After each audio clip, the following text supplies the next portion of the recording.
Et ça rejoint un petit peu ce que disait Carole, un moment où finalement la féminité, elle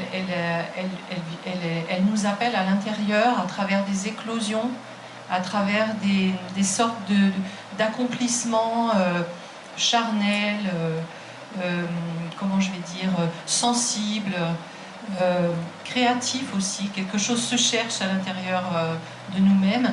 Et voilà, moi j'ai eu une sorte de révélation un jour que prendre ma place, c'était simplement oser faire des expériences. Et que c'était que ça rejoignait voilà, quelque chose de fort, le verbe oser.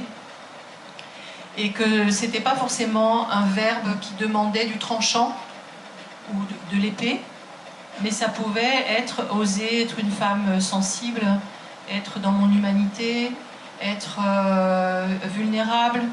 Et du coup, voilà, j'ai senti que c'était une autorisation en moi que je me donnais, d'avoir une place de femme qui n'était pas victime, mais qui était dans sa force douce.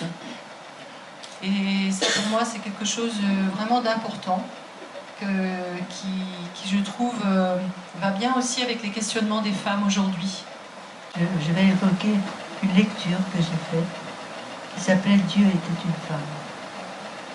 Et ça a été bouleversant pour moi, de comprendre que dans l'humanité, il y avait eu un temps où la femme représentait Dieu.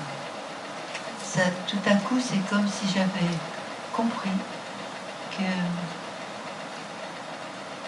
il y avait une dimension spirituelle qui était partie, qui s'était engloutie dans les eaux de l'inconscient et qui pourtant habitait la femme.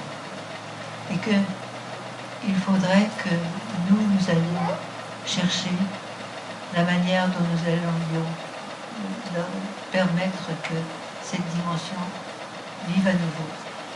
Et on pourra marcher ensemble, côte à côte, et créer ce monde de demain, un monde meilleur pour tous.